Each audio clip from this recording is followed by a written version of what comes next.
ॐ अज्ञानतिमिरान्धस्य ज्ञानाञ्जनशलाकया चक्षुरुन्मिलितं येन तस्मै श्रीगुरवे नमः। नमो विष्णुपादाय कृष्णपृष्ठाय भूतले श्रीमते भक्तिवेदांत स्वामिनिति नामिने नमस्ते सारस्वती देवे गौरवाणी प्रचारिणे निर्विशेष शून्यवादी पाश्चात्य देश तारिणे। जय श्री कृष्ण चैतन्य प्रभु नित्यानंद श्री अद्वैत गदाधर शिवासादि गौर भक्त वृंद। हरे कृष्ण कृष्ण कृष्ण हरे हरे, हरे राम राम राम हरे हरे। हरे कृष्ण। आप सभी का स्वागत है। आज हम लोग चर्चा कर रहे हैं गर्भ स्तुति का, ये दूसरा दिन है। श्रीमद् भागवतम के दशम स्कंद के दूसरे अध्याय में गर्भ स्तुति है। आज हम लोग 29 नंबर टेक्स्ट से पढ़ेंगे। तो कल हमारी क्लास पे हमने चर्चा करी थी कि अल्टीमेट रियलाइजेशन है कि सब कुछ कृष्ण ही है। और जो व्यक्ति कृष्ण को नहीं देख पाता है, इसका मतलब है कि वो इस संसार की चकाचौंध में चौंधिया गया है या अ, अंधा हो गया है। अब वो चाहे गरीबी हो, चाहे रईसी हो, चाहे सुख हो, चाहे दुख हो, चाहे हानि हो, चाहे लाभ हो, चाहे जय हो, चाहे पराजय हो, किसी भी परिस्थिति में अगर व्यक्ति कृष्ण को भूलता है तो समझना चाहिए कि वो संसार की चकाचौंध के द्वारा अ, उसकी आंखें अंधी हो गई है ना। हम देखते कभी कभी बहुत लोग सुख में कृष्ण को भूल जाते हैं और कुछ लोग दुख में कृष्ण को भूल जाते हैं। दुख में कैसे भूल जाते हैं? कभी कभी आपने लोग देखा होगा कि कोई व्यक्ति इतना दुखी होता है, अगर आप उसको कुछ उपदेश दें तो वो उपदेश को ग्रहण नहीं कर पाता, क्योंकि उसके मानस पटल पर, उसके मन में हर समय वो दुख का ही चिंतन चलता रहता है। किसी का कोई आर्थिक रूप से नुकसान हो गया हो तो वो उस आर्थिक रूप से हुए नुकसान के विषय में ही हमेशा सोचता रहता है और कृष्ण को भूल जाता है ना। तो ऐसा नहीं है कि वो व्यक्ति केवल सुखी होता है तभी कृष्ण को भूलता है, दुखी होता है तब भी कृष्ण को भूल जाता है। तो इसलिए चाहे सुख हो, चाहे दुख हो, चाहे सफलता हो, चाहे असफलता हो, हम देखते हैं कई बार कोई व्यक्ति असफल होता है जीवन में और सफलता के प्रयास करता रहता है, तब भी वो कृष्ण को भूल जाता है। कोई व्यक्ति असफल होकर के सफलता की उम्मीद छोड़ देता है, वो भी कृष्ण को भूल जाता है। और कोई व्यक्ति सफल होकर के कृष्ण को भूल जाता है। तो देखा जाए तो सबकी परिस्थिति समान है। हर व्यक्ति की परिस्थिति समान है। किसी भी कारण से अगर कोई व्यक्ति कृष्ण को भूलता है तो समझना चाहिए कि वो इस संसार की चकाचौंध में उसकी आंखें अंधी हो गई है। तो कल हमने इन सब विषय में चर्चा करी थी, है ना। आज हम उसके आगे बढ़ रहे हैं। बिभर्षि रूपाणि अवबोध आत्मा क्षेमाय लोकस्य चराचरस्य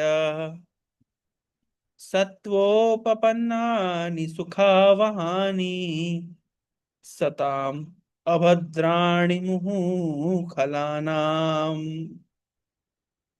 तो बिभर्षि रूपाणी, बिभर्षि मतलब भगवान स्वीकार करते हैं कई प्रकार के रूप। बिभर्षि रूपाणी, है ना। अवबोध आत्मा, अवबोध आत्मा का मतलब होता है कि यद्यपि भगवान अलग अलग रूपों को स्वीकार करते हैं, लेकिन वे ऑल कॉग्निजेंट, हाँ, सर्वज्ञ बने रहते हैं। और क्या करते हैं? क्षेमाय, क्षेम करते हैं, भला करते हैं, कृपा करते हैं, लोकस्य, सभी जीवों का। और जीव कैसे होते हैं? चराचरस्य, चलने वाले और नहीं चलने वाले। यानी भगवान इस संसार में प्रकट होते हैं और सबका कल्याण करते हैं ना। सत्व उपन्नानी, भगवान के सभी जो अ, अवतार होते हैं वो विशुद्ध सत्व में स्थित होते हैं, मतलब है ना, प्रकृति के गुणों के द्वारा बाधित नहीं होते हैं। जैसे सामान्यतः हम लोग सत्वगुण, रजोगुण और तमोगुण के द्वारा प्रेरित होते हैं। कभी हमारे अंदर सत्वगुण प्रधान होता है, कभी रजोगुण प्रधान होता है और कभी तमोगुण प्रधान होता है। तो लेकिन भगवान हमेशा, वो चाहे किसी भी अवतार में आए, वो शुद्ध सत्व में स्थित रहते हैं। जैसे उदाहरण के तौर पर, ये बारंबार हमारे शास्त्रों में बताया गया है। क्यों बारंबार बताया गया है, आप लोग को पता नहीं चलेगा। कब तक पता नहीं चलेगा? जब तक आप किसी दूसरे क्या कहते हैं, शुष्क दर्शक, क्या बोलते हैं उसको, ड्राई फिलोसोफर, है ना, आप जब तक किसी एक फिलोसोफर को नहीं सुनेंगे ना, जो भागवत के भागवत के जो सिद्धांत है उसके उल्टा बोलता है, तब तब आप समझ ही नहीं पाएंगे कि बार बार इस विषय में क्यों बोला जा रहा है। ऐसे बहुत सारे लोग हैं जो कृष्ण को या कृष्ण के अवतारों को अ, एक सामान्य दृष्टि से देखते हैं। वो कहते हैं जैसे इस संसार में प्रॉफिट्स आए, इस संसार में साधु संत आए, वैसे ही संसार में कुछ अवतार आए, है ना, ऐसा वो लोग बोलते हैं। लेकिन वो उनको परम सत्य के रूप में स्वीकार नहीं करते हैं। है ना।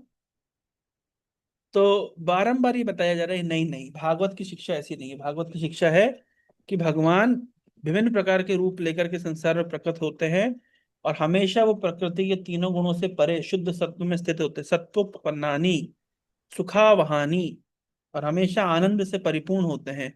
सताम अभद्राणी मुहु खलानाम, और अपने भक्तों का मंगल करते हैं, और जो भक्त नहीं है, है ना, उनको दंडित करते हैं, या उनको, उनकी अभक्तता का विनाश करते हैं। O Lord, you are always in full knowledge, and to bring all good fortune to all living entities, you appear in different incarnations, all of them transcendental to the material creation. When you appear in these incarnation, you are pleasing to the pious and religious devotees, but for non-devotees, you are annihilator, है ना। भगवान के, इसको कहते हैं अवतार कथा। अगर आप सातवें स्कंद में देखेंगे तो सातवें स्कंद में आपको मिलेगा कि सातवें स्कंद में आप देखेंगे कि अ, नारद मुनि उपदेश कर रहे हैं युधिष्ठिर महाराज को। और क्या उपदेश कर रहे हैं नारद मुनि? गृहस्थ धर्म का उपदेश कर रहे हैं। वास्तव में अ, युधिष्ठिर महाराज ने प्रश्न पूछा नारद मुनि से कि आप हमें बताइए गृहस्थों का क्या धर्म होता है। तब नारद मुनि ने सबसे पहला धर्मों में से एक धर्म बताया कि गृहस्थ का कर्तव्य है कि साधुओं की संगति में भगवान की लीला कथा सुने। लीला कथा, यहाँ दो बहुत इंपॉर्टेंट है।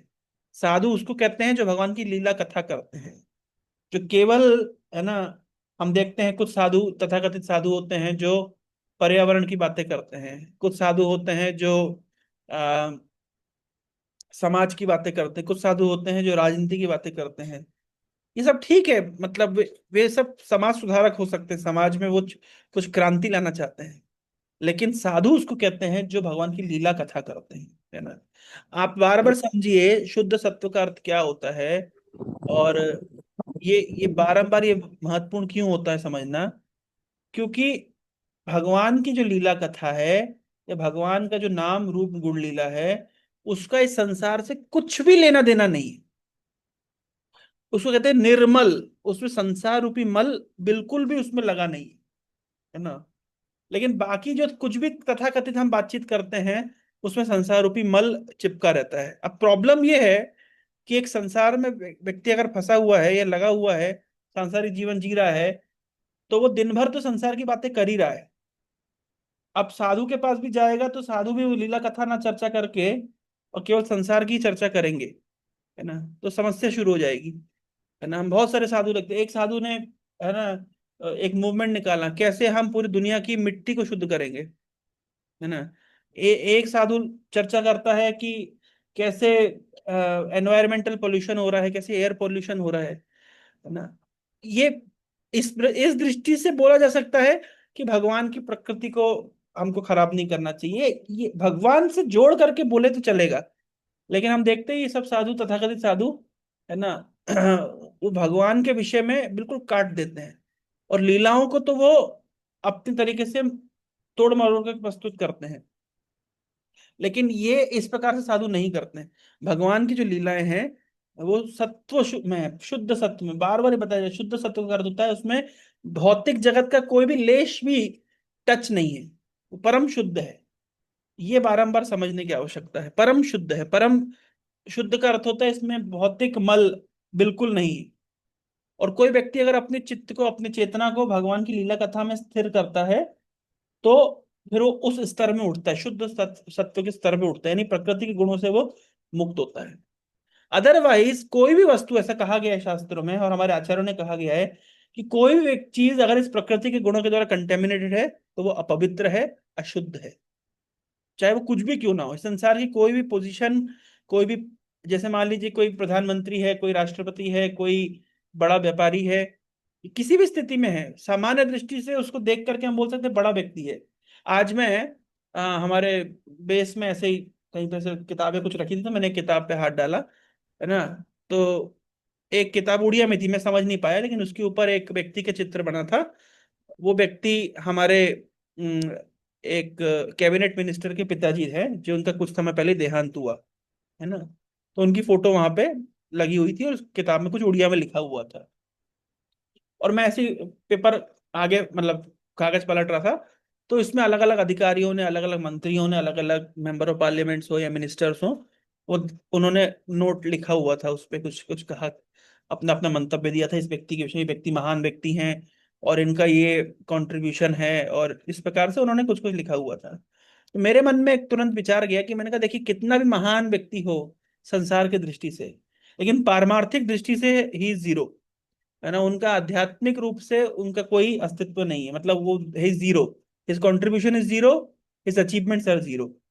क्यों, है ना। और संसार के लिए तो उन्होंने चलिए तथाकथित कुछ किया भी होगा, है ना, लेकिन आध्यात्मिक रूप से क्योंकि उन्होंने अपना, अपने लिए या दूसरे के लिए कुछ नहीं किया, तो उनका मनुष्य जीवन तो प्रैक्टिकली बर्बाद हो गया। तो बारंबार चाणक्य पंडित ने एक श्लोक में कहा गया है कि बुद्धिमान व्यक्ति को चाहिए, है ना, स्मर नित्यम अनित्यतम, अनित्य वस्तु का नित्य स्मरण करना चाहिए। अनित्य वस्तु का नित्य स्मरण का अर्थ क्या हुआ कि, है ना, मतलब anything of this material world is अनित्य, इज टेम्पररी। इस तरह का नित्य स्मरण व्यक्ति को करते रहना चाहिए। अगर वो इस तरह नित्य स्मरण करता है, तो कभी भी फिर वो अनित्य वस्तु के द्वारा क्या बोलते हैं, बाधित, या उसकी चेतना उसमें अटैच नहीं होती। और नित्य वस्तु क्या है, भगवान की लीला कथा, है ना। तो ये बारंबार हमारे शास्त्रों में रिपीट किया जा रहा है कि भगवान की जो लीला कथा है, इसको सुनना चाहिए, इसको कहना चाहिए। ये जो लीला कथा है, ये ट्रांसेंडेंटल है, ये भौतिक जगत से बिल्कुल विपरीत है, बिल्कुल अलग है, परम शुद्ध है। इसमें भौतिक जगत का लेश मात्र भी,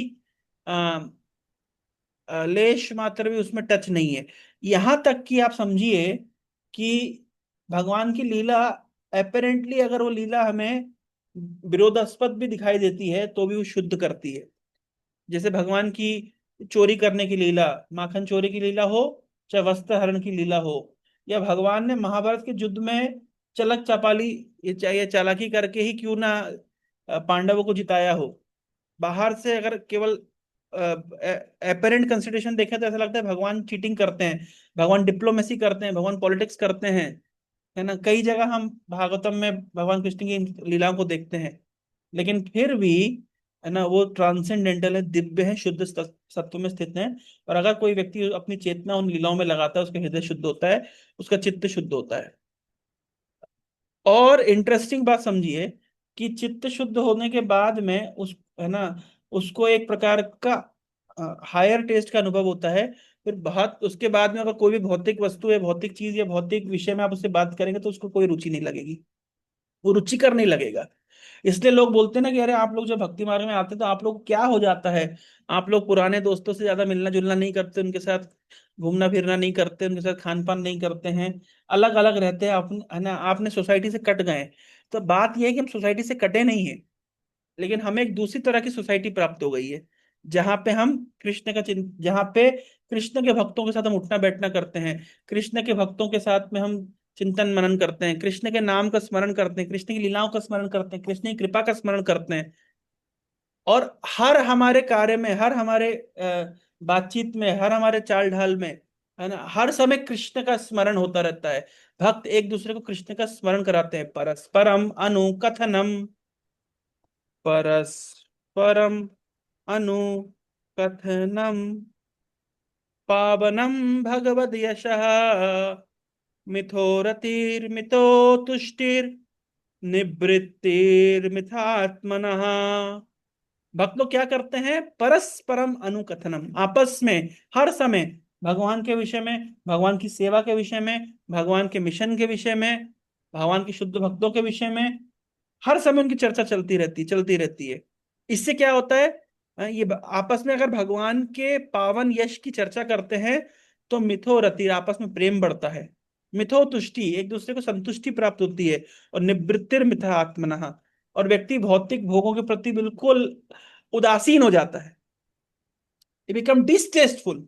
इसलिए आप देखिए, कोई कृष्ण भक्ति में आने के बाद में अगर आप उसके साथ फालतू फालतू बातें करें, तो आधा घंटा 1 घंटा बातचीत अगर कर ली तो आपको ऐसा लगे कितना टाइम वेस्ट कर दिया मैंने इस व्यक्ति के साथ पे नॉनसेंस बातचीत करने में। तो भक्त बनने के बाद में, भगवान की भक्ति करने के बाद में व्यक्ति को वापस से इच्छा नहीं होती है अपने पुराने तथाकथित मित्रों की संगति करने की, अपने पुराने लाइफस्टाइल को फॉलो करने की, कि मूवी देखने की, या, है ना, क्यों नहीं होती ये सब इच्छाएं? क्योंकि उसको एक उन्नत स्वाद प्राप्त हो गया। उतनी देर में अगर वो कृष्ण के विषय में स्मरण कर लेता, कृष्ण का चिंतन कर लेता, कृष्ण के नामों का जप कर लेता, कृष्ण के भक्तों की सेवा कर लेता, कृष्ण के मूवमेंट को आगे बढ़ाने के कुछ प्लान प्रोजेक्ट बना लेता, उसको लगता है मेरा जीवन सार्थक है। ये सब क्या मैं फालतू चीज में अपना समय वेस्ट कर रहा हूँ? किसी ने पूछा भक्तितीर्थ महाराज से, महाराज हम कैसे समझे हैं कि व्यक्ति आध्यात्मिक जीवन में प्रगति कर रहा है? महाराज ने कहा कि जब व्यक्ति आध्यात्मिक जीवन में प्रगति करता है, जो पुरानी चीजों को वो छोड़ करके आया था उसके प्रति वो अन्य में, ही बिकेम डिसटेस्टफुल, उसके प्रति उसका रुचि नहीं होता है। अगर हमारा पुराने वही चीजों के प्रति रुचि है, पुराने म्यूजिक के प्रति, पुरानी मूवीज के, मतलब वही जैसे मूवी देखते थे, म्यूजिक सुनते थे, या दोस्तों की संगति करते थे, घूमना फिरना करते थे, उन चीजों में अगर हमारी रुचि है, तो इसका अर्थ है कि अभी तक हमें कृष्ण भक्ति का टेस्ट नहीं प्राप्त हो रहा है। यही सारी चीजें हम कृष्ण के भक्तों के बीच में करते हैं अलग तरीके से। कृष्ण के नामों का स्मरण करते हैं, कृष्ण की लीला स्थली का में विचरण करते हैं, कृष्ण के नाम रूप गुण लीला की चर्चा करते हैं, उस पर चिंतन मनन करते हैं, उसके कृष्ण के कीर्तन को गाते हैं, है ना, कृष्ण से संबंधित हर चीज करते हैं। और कोई भी बस चीज अगर हम करते हैं उसको कृष्ण की सेवा से जोड़ते हैं। तो ये एक भक्त का क्या होता है? एक स्वभाव हो जाता है। क्यों? क्योंकि भगवान का जो नाम रूप गुण लीला है, सत्वोपन्नानी, ये सब शुद्ध सत्व में स्थित है, ये परम पवित्र है, और इसे कोई संग करता है तो ऑटोमेटिकली वो भौतिक चीजों के प्रति अन्यमनस्क हो जाता है। इनफैक्ट शास्त्रों में तो ये भी कहा गया है कि बड़े बड़े योगी लोग, बड़े बड़े साधक, बड़े बड़े तपस्वी, जो संसार सुख को त्याग करके वनों में चले जाते हैं, जंगलों में चले जाते हैं, साधना में लग जाते हैं, लेकिन वे भी कृष्ण के नाम रूप गुण लीला के प्रति आकर्षित हो जाते हैं। हाँ, इसका अर्थ क्या है कि कृष्ण के नाम रूप गुण लीला का इस भौतिक संसार से कुछ भी टच नहीं है। और प्रभुपाद जी कहते हैं कि कोई व्यक्ति अगर कृष्ण के नाम रूप गुण लीला के प्रति बिल्कुल आसक्त नहीं है, और फिर भी अपने आप को बड़ा साधक बताता है, योगी बताता है, और कहता है कि मैं संसार से डिटैच हूं, तो संसार से डिटैच है लेकिन कृष्ण में आसक्त नहीं है, तो उसका सो कॉल्ड डिटैचमेंट यूजलेस है। मैं पढ़ रहा था रामचरितमानस में, अभी कल ही मैंने अयोध्या कांड खत्म किया है, अभी मैं पढ़ रहा हूँ, अरण्य कांड शुरू हुआ है। तो बड़ी एक अच्छी बात लिखी थी कि जनक महाराज, जिनका नाम विदेह है, विदेह का अर्थ ही होता है कि, मतलब उनको देह की सुध बुध नहीं रहती है, वो परमात्म तत्व चिंतन में या भगवत तत्व चिंतन में इतना विलीन रहते हैं कि उन्हें शरीर की सुध बुध ही नहीं रहती। लेकिन उन्होंने जब अयोध्या वासियों का भगवान राम के प्रति प्रेम देखा, हाँ, और उन्होंने देखा कि कितने ही अयोध्या वासी भगवान राम से प्रेम करते हैं, तो उन्हें बड़ी ग्लानि लगी कि अरे, इस प्रकार का, है ना, उदासीन होने से क्या फायदा मेरा। और जनक महाराज और अयोध्या वासी जब जंगल में रहने वाले कीट के कोल किराट लोगों का भगवान राम के प्रति प्रेम देखते हैं, तो उन्हें अपने प्रेम पे ग्लानि होने लगती है कि हमारे प्रेम की क्या क्वालिटी, कुछ भी नहीं है। और उनके सबके प्रेम को देख करके जो योगी जन है, जो जंगल में तप करने के लिए गए थे, जो सिद्ध जन हैं, जो उदासीन लोग हैं, जो क्या कहते, पूरे संसार को परित्याग करके जंगलों में गए थे कि हम ध्यान करेंगे, तप करेंगे, साधन करेंगे, वो अयोध्या वासियों के, जनक महाराज के और कोल किराट वनवासी लोगों के प्रेम को देख करके अपने वैराग्य को गाली देने लगे। अरे इस वैराग्य की क्या जरूरत, क्या किस किस काम का ये वैराग्य, कि हमारा भगवान राम के प्रति प्रेम तो है ही नहीं। तो आप समझ रहे हैं, तो वैराग्य तो बहुत निचले स्तर की बात है। भगवान राम से, भगवान कृष्ण से प्रेम, ये बहुत उन्नत स्तर की आध्यात्मिक उन्नति है, आध्यात्मिक प्लेटफॉर्म है ना। तो ये प्रेम कैसे जागृत होता है?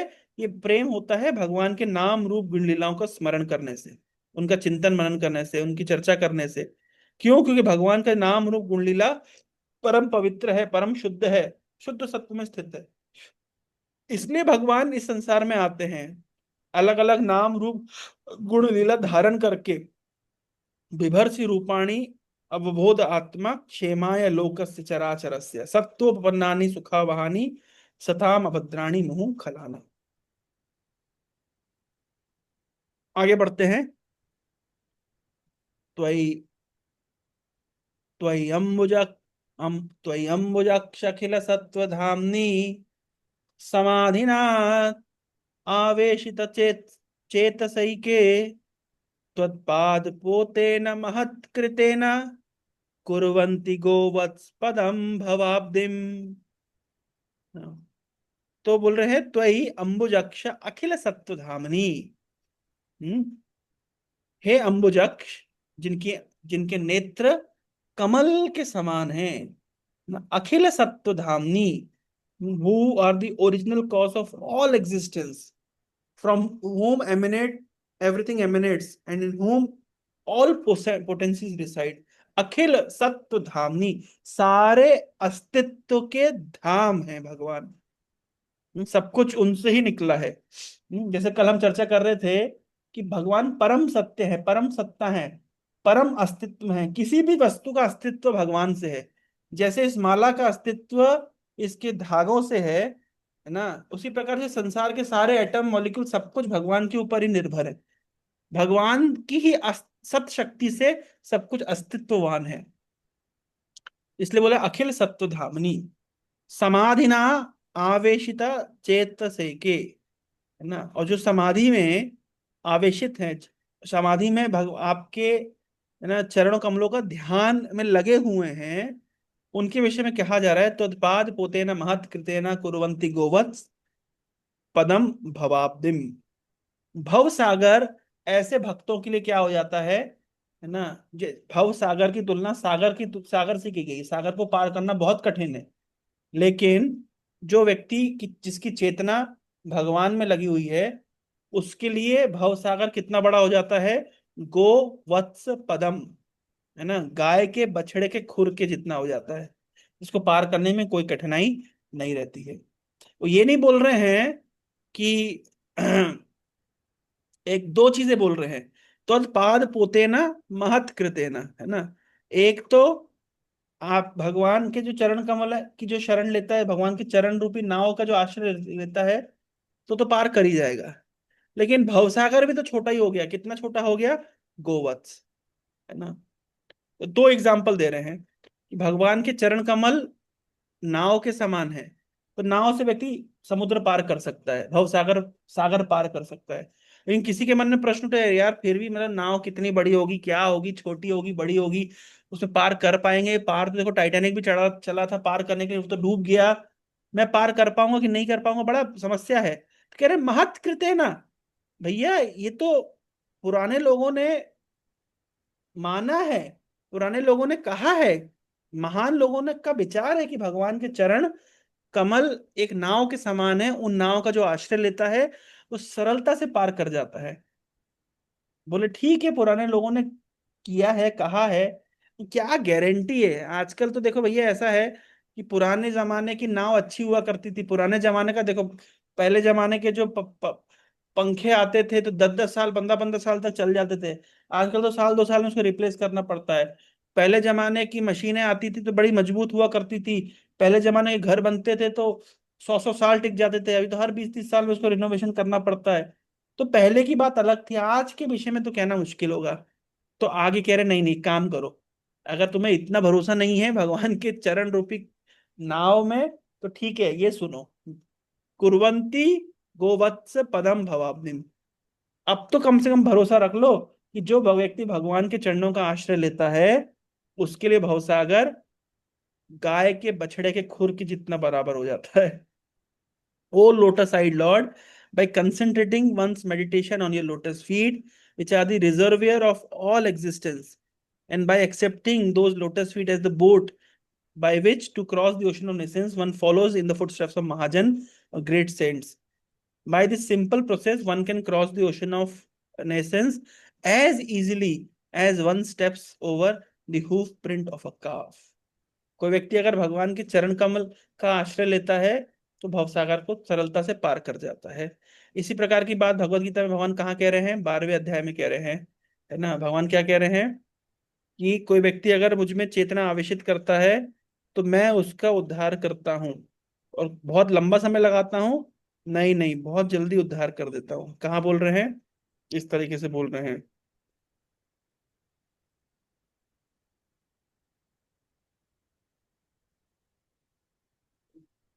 तेषाहम समुद्धरता मृत्यु संसार सागरात् भवामि न चिरार्थ पार्था मयि आवेशित चेतसाम।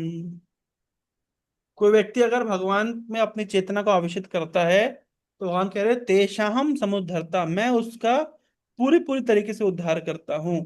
किससे उद्धार करता हूँ?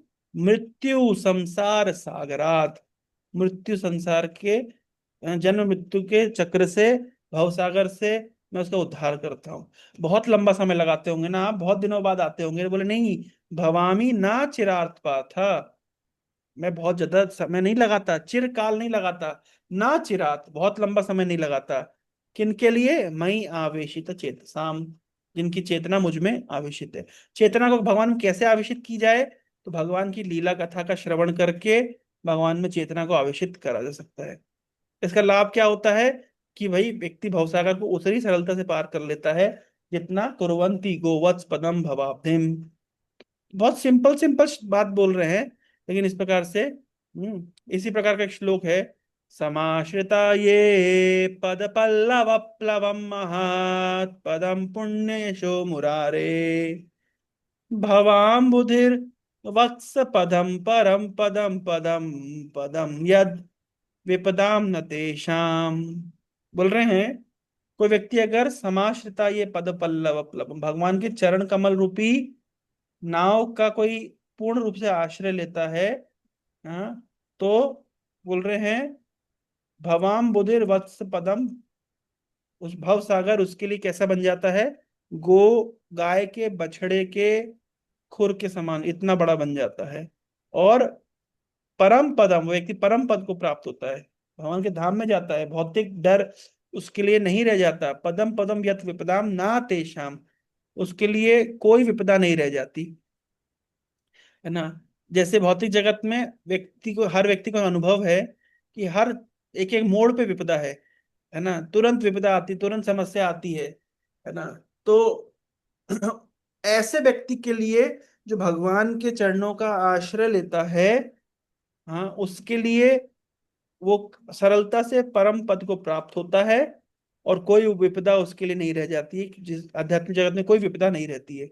अच्छा ठीक है, मैं एक एक इंटरेस्टिंग आप लोगों को सिद्धांत सुनाता हूँ। कुछ समय पहले हमारे इस्कॉन स्कॉलर बोर्ड के कुछ लोग आए थे आ, हमारे मंदिर में। गजपति महाराज के साथ उनका मीटिंग था, आप लोगों को पता ही होगा, जिसमें वो लोग चर्चा कर रहे थे। स्कॉलर्स की इसमें शास्त्रीय डिबेट होनी थी, है ना। और डिबेट जो रथ यात्रा के मैटर को लेकर के डिबेट होनी थी। तो वो लोग आए, तो उनमें से कुछ लोग एस्ट्रोलॉजी के जानकार थे, बहुत प्रकांड पंडित थे। तो तो हमारे भक्तों ने, हमारे संगी साथियों ने उनको मेरा डेट ऑफ बर्थ और टाइम ऑफ बर्थ बताया, और कहा कि आप तो गर्म होगा, एस्ट्रोलॉजी चेक करिए। तो उन्होंने चेक करके उनको बताया। तो उन्होंने अच्छा फीडबैक दिया कि बोले इनकी एस्ट्रोलॉजी अच्छी है और सब कुछ बढ़िया रहेगा ना, और खूब जीवन में प्रगति करेंगे, बहुत सारे प्रोजेक्ट करेंगे, है ना, बहुत सारा नाम यश धन सब कुछ प्राप्त होगा।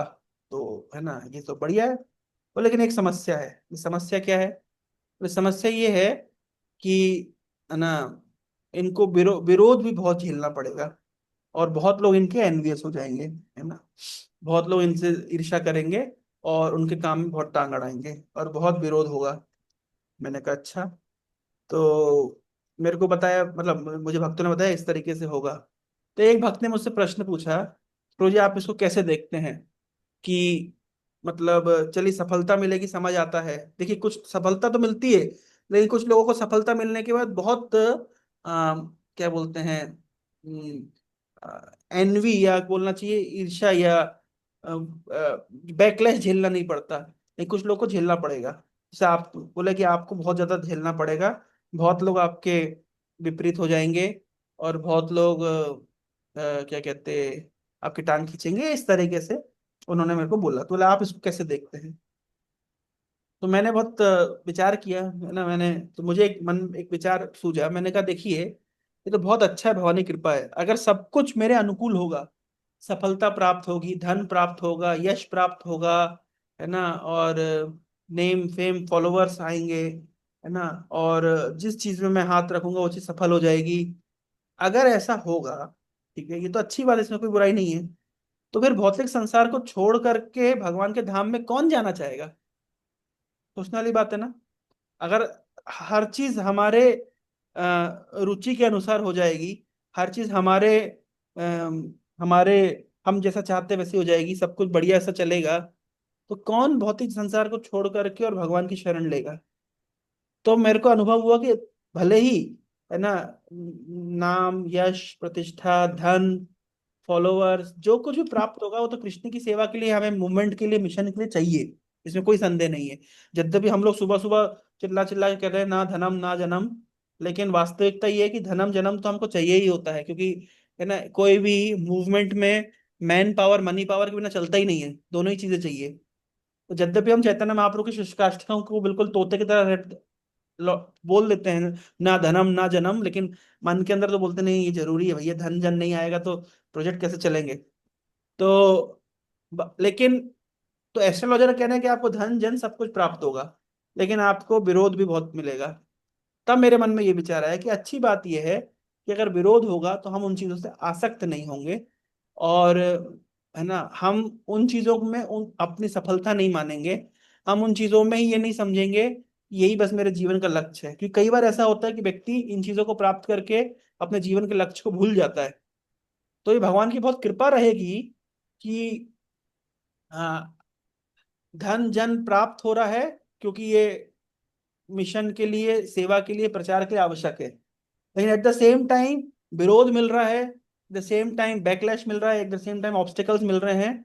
तो ये भी भगवान की कृपा रहेगी, इससे मैं इन चीजों से आसक्त नहीं होऊंगा, और, है ना, सही समय आने पर, है ना, हम प्रस्तुत रहेंगे कि भाई ये सब छोड़ना है एक दिन, है ना। तो ये इम्पोर्टेंट मुझे, इसलिए अभी जब से उन्होंने मुझे ये बताया, तब से अगर मेरे को कोई ऑब्स्टिकल आता है, या कोई भी समस्या आती है, या कोई भी बैकलैश आता है, या कोई भी विरोध आता है, जो कि आता ही है विशेष रूप से जब आप कोई पोजीशन प्राप्त करते हैं, कोई पदवी प्राप्त करते हैं, धन प्राप्त करते हैं, यश प्राप्त करते हैं, है ना, तब लोग आपके एनवियस हो जाते हैं और प्रॉब्लम क्रिएट होना शुरू हो जाती है।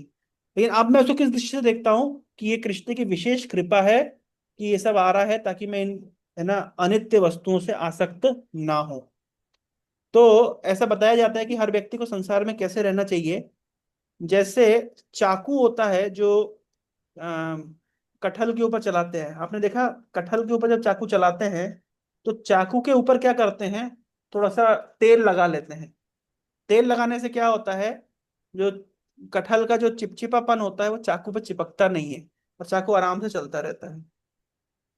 तो हर व्यक्ति को चाहिए कि आध्यात्मिक ज्ञान रूपी तेल लगा करके तैयार रहे, ताकि सांसारिक वस्तुओं से, सांसारिक सफलता से, सांसारिक सुख दुख से, सांसारिक हानि लाभ से, जय पराजय से, ना, वो व्यक्ति विचलित ना हो और अपने लक्ष्य को ना भूले, है ना। अगर वो हर व्यक्ति अपनी चेतना रूपी चाकू के ऊपर, है ना, आध्यात्मिक ज्ञान और वैष्णवों की कृपा रूपी तेल लगा के रखेगा, तो कभी भी उसमें संसार उसमें चिपकेगा नहीं।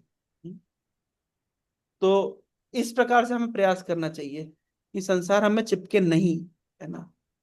अगर हम में संसार चिपकने लगेगा तो, है ना, फिर हाँ हमारी कंडीशन मिजरेबल हो जाएगी, है ना।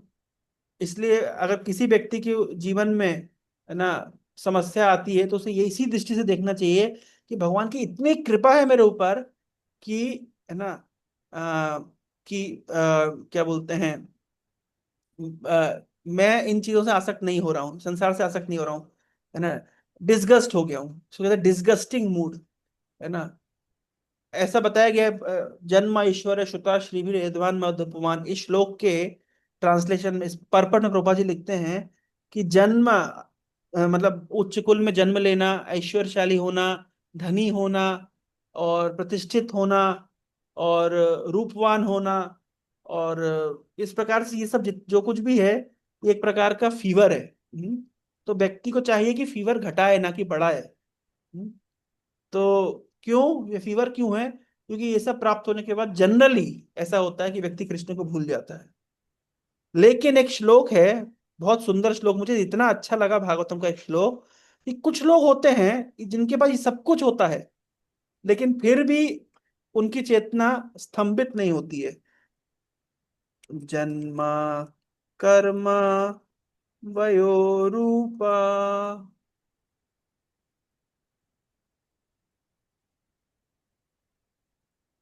जन्म कर्म वयो रूपा, विद्या ऐश्वर्य धनादि यदि यस्य न भवेत् स्तंभस् तत्रायं मद अनुग्रहात्। मैं इसका उल्टा श्लोक दिखाता हूं पहले। जन जन्म ऐश्वर्य श्रुता श्री श्री भी,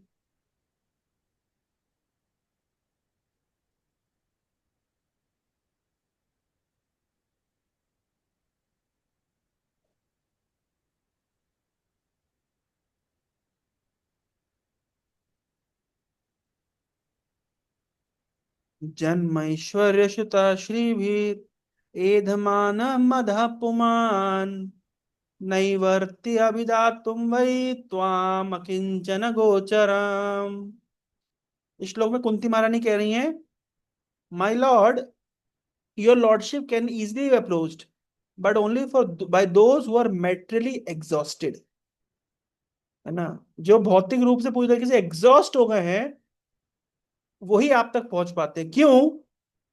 क्योंकि one who is on the path of material progress, trying to improve himself with respectable parentage, great opulence, high education, and bodily beauty, cannot approach you with sincere feeling। किसी के जन्म ऐश्वर्य श्रुता श्री भी, कोई उच्च कुल में जन्म लिया है, बहुत ऐश्वर्य है, बहुत हाईली एजुकेटेड है, दिखने में बहुत अच्छा है, जनरली इस प्रकार का व्यक्ति क्या होता है, can not approach you with sincere feeling. वो आप, है ना, सिंसियर फीलिंग के साथ भगवान तक नहीं पहुंच पाता। इस प्रकार की चीज जब वस्तु प्राप्त होती है, व्यक्ति जनरली क्या होता है, मतलब व्यक्ति, the result is that by possessing all these material assets one becomes artificially puffed up, फूल जाता है, कुप्पा हो जाता है, intoxicated by such temporary positions. इस प्रकार की टेम्पररी वस्तुओं से फूल जाता है, कुप्पा हो जाता है, जमीन पे नहीं उतरता है ना, ऊंचा ऊंची ऊंची छलांगे मारता है, तो सोचता है कि मैंने बहुत बड़ा कुछ प्राप्त कर लिया है ना। वो भूल जाता है कि मैंने कृष्ण को प्राप्त नहीं किया है, केवल संसार की अनित्य वस्तु को प्राप्त किया है, और लंबी छलांग मारता है ना, उचकता है ना। कहने का तात्पर्य क्या है? कहने का तात्पर्य यह है कि यहाँ पे यहाँ पे क्या बोल रहे हैं कुंती महारानी, इस प्रकार का व्यक्ति आपको सिंसियरली आप तक अप्रोच नहीं कर पाता, सिंसियरली फीलिंग से नहीं आता, है ना, क्योंकि ही बिकम पफ्ड अप, फूल जाता है, कुप्पा हो जाता है।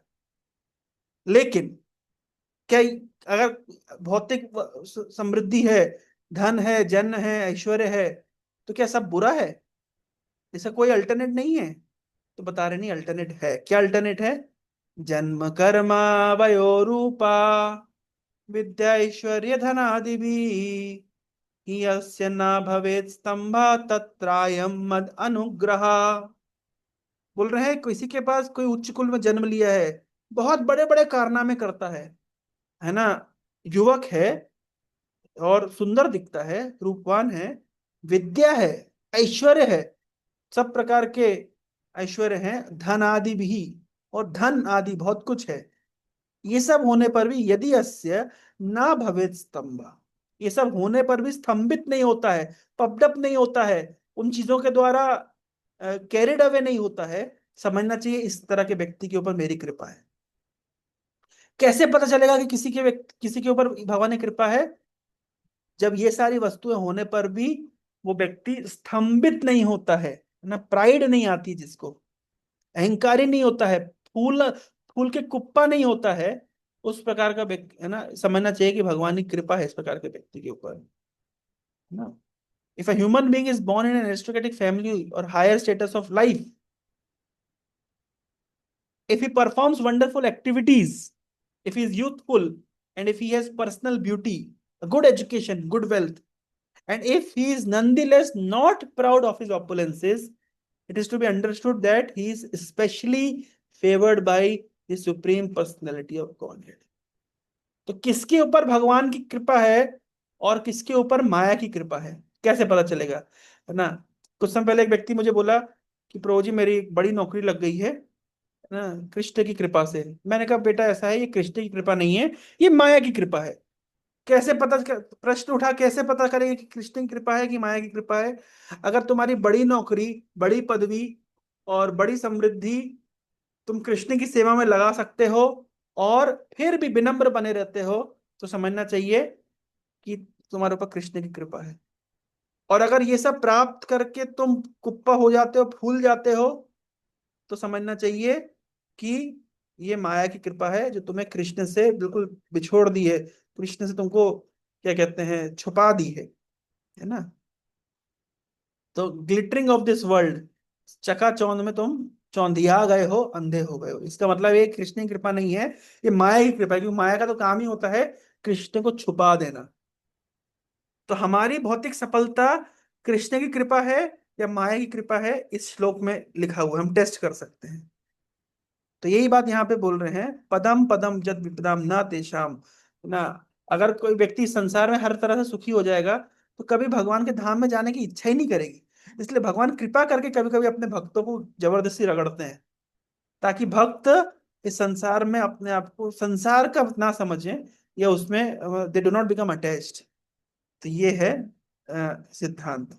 अदरवाइज भक्तों के लिए भौतिक संसार को पार करना उतना ही सरल है जितना एक बछड़े के हुफ को पार करना। आज की चर्चा का लास्ट श्लोक, स्वयं समुत्तीर्य सुदुस्तरम द्युमन भवार्णवम भीममदर्भ सौहृदा भवात् पदाम्बुरूह नावमत्र ते निधाय याता सदनुग्रहो भवान।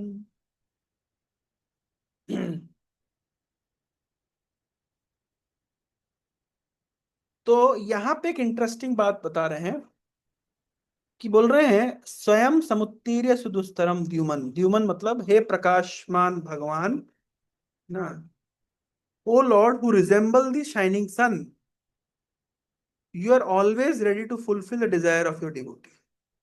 भगवान हमेशा अपने भक्तों की इच्छाओं को पूर्ति करने में लगे रहते हैं, कर देते हैं। And therefore you are known as desire tree, वांछा कल्पतरु। When acharyas completely take shelter under your lotus feet in order to cross the fierce ocean of nations, पिछले श्लोक में बताया कि भगवान के जो चरण कमल है वो नाव के समान है, जिस नाव का कोई आश्रय लेता है तो सरलता से भव सागर को पार कर जाता है। तो जो हमारे जितने भी पूर्ववर्ती आचार्य हैं, वो क्या करते हैं, वो भगवान के चरण कमल रूपी नाव का आश्रय लेते हैं और भवसागर को पार कर जाते हैं। अभी इंटरेस्टिंग बात यह है, आप लोगों से मेरा प्रश्न ये है, कौन बताएगा?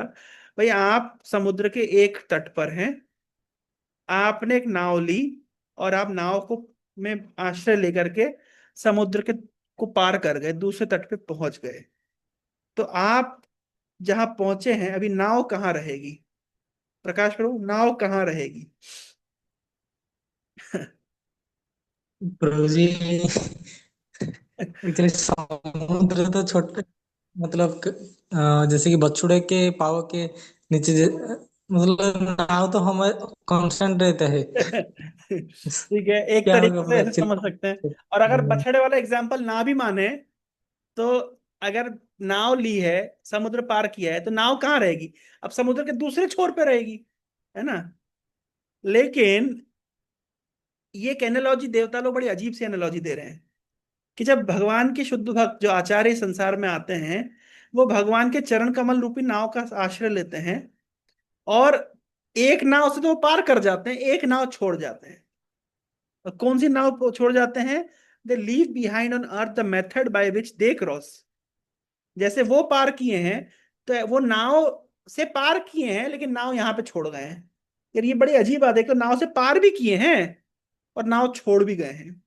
समझना थोड़ा सा कठिन है, एनालॉजी फिट नहीं बैठती है, लेकिन ऐसे ही कह रहे हैं देवता लोग, कि वो तो पार कर जाते हैं, लेकिन वो नाव यहाँ भी छोड़ जाते हैं, ताकि दूसरे लोग भी पार कर सके। और ये ऐसी नाव है कि जितने लोग भी पार करेंगे, वो पार करते जाएंगे, वो नाव वहीं के वहीं रहेगी। अरे यार, ये क्या बात हुई? मतलब दूसरे लोगों के लिए भी हमेशा नाव रेडिली अवेलेबल रहेगी, कभी नाव की शॉर्टेज नहीं होगी, नहीं।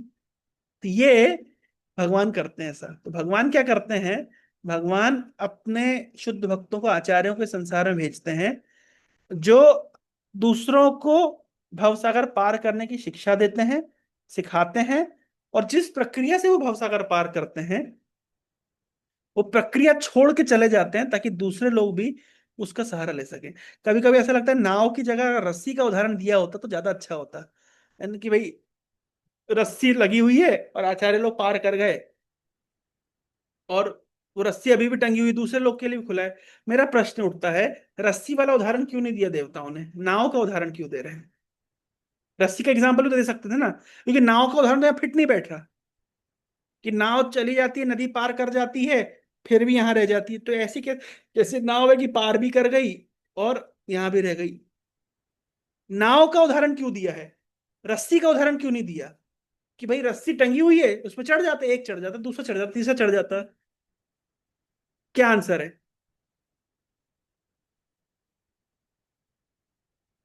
रस्सी का उदाहरण क्यों नहीं दिया?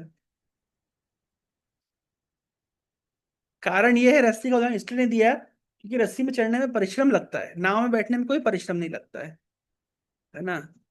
जैसे मान लीजिए मेरे जैसे वजनदार आदमी हो, तो मैं रस्सी से थोड़ा चढ़ पाऊंगा। एक बार मैं गया था, वो क्या कहते हैं, एनडीए की ट्रेनिंग लेने के लिए, 15 दिन के लिए। मेरा एनडीए में सिलेक्शन हुआ था, तो मैं वो एसएसबी निकालने की ट्रेनिंग लेने के लिए गया था।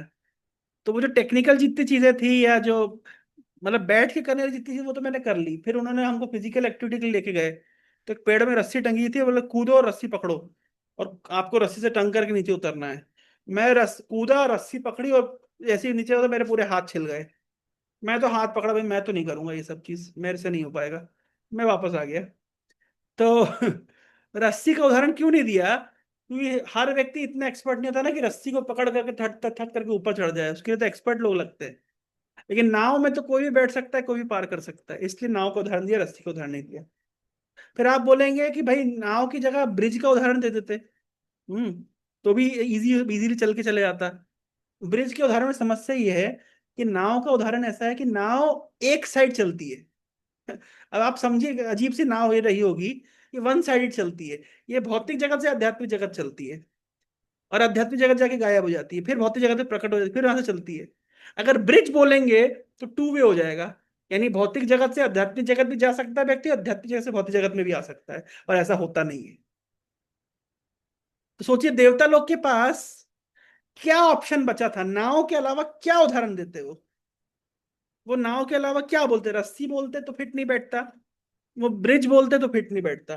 और नाव भी जो बोल रहे हो एनालॉजी फिट नहीं बैठ रही, क्योंकि ऐसी नाव है कि केवल एक साइड चलती है, भौतिक जगत से आध्यात्मिक जगत में चलती है, तो उसके बाद लेकिन वापस नहीं आती है। तो कितनी नाव होगी ऐसी? तो अनलिमिटेड नाव है, पर ऑप्शन कोई और नहीं है। तो आप समझ रहे हैं, देवताओं के द्वारा ये तो क्या हुआ उदाहरण है कि भगवान के जो भक्त होते हैं, जो आचार्य होते हैं, वो एक ऐसा प्रोसेस लेकर के आते हैं जिसमें हर व्यक्ति पार होता चला जाता है। जिस तरीके से वे लोग पार हुए, वो दूसरों को भी पार करा देते हैं, पर वो नाव हमेशा इस तरफ रहती है।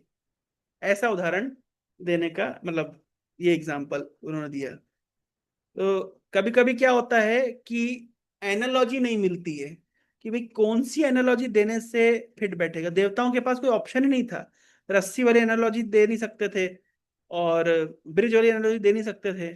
तो क्या ऑप्शन, और ब्रिज भी एनालॉजी देखो, रस्सी और ब्रिज की एनालॉजी में एक समस्या ये भी है कि नदी पे ब्रिज बनाया जा सकता है ना, लेकिन समुद्र के ऊपर थोड़ी ना ब्रिज बनाया जा सकता है, ये तो भव सागर है।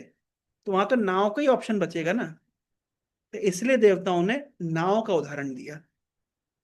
लेकिन फिर भी बड़ी अजीब बात है कि नाव केवल वन साइड चलती है। ये भव सागर पार कराती है, भौतिक संसार से आध्यात्मिक जगत तक सब जीवों को ले जाती है, और फिर भी भौतिक संसार में नाव हमेशा रहती है, ताकि दूसरे लोग भी उसका आश्रय ले सके। और ये नाव क्या है? ये भगवान की जो पार्षद हैं, जो आचार्य हैं, वे लोग, हाँ, ये वो इस नाव को प्रतिपादन करते हैं, वो प्रोसेस देते हैं, जिससे व्यक्ति उस प्रोसेस का आश्रय लेकर के अपने चेतना को आध्यात्मिक चेतना में परिणित कर सकता है। इंटरेस्टिंग बात यह है, कई बार ये प्रश्न उठता है ना, कहाँ लिखा है कि आचार्यों के पास में एम्पावरमेंट होता है कि वो, है ना, वो ऐसा प्रोसेस दे। जैसे प्रभुपाद जी के पास एम्पावरमेंट था, उन्होंने बोला नहीं नहीं, आप 32 माला नहीं कर सकते, 64 माला नहीं कर सकते, 16 माला करो। ये एम्पावरमेंट, ये जो ऑथराइजेशन कहाँ से मिला? ये श्लोक से मिला, है ना, इस श्लोक से मिला। भवात पदाम्बो रूह नाव मत्रते निधाय अत सदनुग्रहो भगवान। जो भगवान के भक्त लोग होते हैं, आचार्य लोग होते हैं, वे लोग के पास ये ऑथराइजेशन है कि वो एक प्रोसेस को प्रतिपादित कर सकते हैं, जिससे व्यक्ति सरलता से भवसागर को पार कर सके। हरे कृष्णा कृष्णा कृष्णा हरे हरे, हरे राम राम राम हरे। किसी के मन में कोई जिज्ञासा हो, कोई प्रश्न हो तो पूछ सकते हैं, या कोई पॉइंट अच्छा लगा हो शेयर करना चाहते हैं तो कर सकते हैं। कल हम लोग लास्ट सेशन करेंगे, यद्यपि ज्यादा श्लोक है इसमें, पर हम कल एक बहुत इंपॉर्टेंट सिद्धांत चर्चा करेंगे। ये वाला जो फेमस श्लोक है, ये अन्य अरविंदाक्ष विमुक्त मानिनस, इस विषय में हम कल चर्चा करेंगे, क्योंकि ये 3 श्लोक आगे के लिंक्ड है ना। अभी तक हमने जो चर्चा की, इससे संबंधित किसी के मन में कोई जिज्ञासा हो तो आप बोल सकते हैं, या कोई पॉइंट आपको अच्छा लगा या कुछ कमेंट करना चाहते हैं तो स्वागत है। हरे कृष्ण।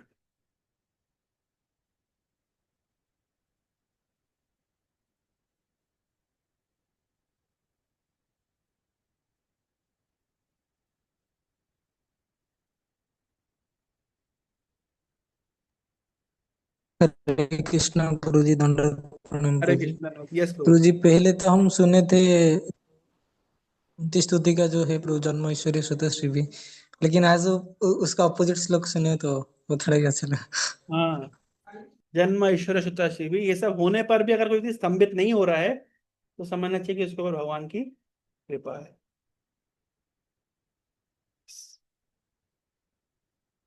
क्वेश्चन पूछा किसी ने, how many people can sit in the boat? माता जी ने प्रश्न पूछा है, बहुत अच्छा प्रश्न माता जी। अनलिमिटेड। जब बोट की संख्या अनलिमिटेड है, और एक एक बोट के ऊपर अनलिमिटेड लोग भी बैठ सकते हैं, ये भगवान की विशेष शक्ति से होता है। अनलिमिटेड, कोई असंख्य लोग इस नाव का आश्रय लेकर के और भगवान के धाम को जा सकते हैं। मैं तो कभी सोचा नहीं था कितनी बड़ी नाव होगी। अनलिमिटेड। एक एक्चुअली क्या होता है, आध्यात्मिक वस्तु को भौतिक उससे नाप ही नहीं सकते ना। उसका साइज वो अचिंत्य है, सब कुछ ट्रांसेंडेंटल प्लेटफॉर्म पर स्पिरिचुअल है। जैसे भगवान कृष्ण की छोटी सी छोटे से पेट को हम किसी भी तरीके से नहीं नाप सकते ना। वो दिखने में छोटा पेट है, लेकिन सारा ब्रह्मांड उसके अंदर समाया हुआ है। उसी प्रकार से भगवान से संबंधित आध्यात्मिक जो त्रिगुणातीत वस्तु है, जो परम पवित्र वस्तु है, जो चिन्मय वस्तु है, आध्यात्मिक वस्तु है, उसको भौतिक कोई भी माप से हम नाप नहीं सकते। तो वो हर तरीके से ट्रांसेंडेंटल है, जो ट्रांसेंड कर गया, वो हर तरह के डायमेंशन को ट्रांसेंड कर गया। तो उसमें अभी नाव कितनी बड़ी है कोई बता नहीं सकता। ठीक है, बहुत बहुत धन्यवाद। हरे कृष्णा, श्री प्रभुपाद की जय।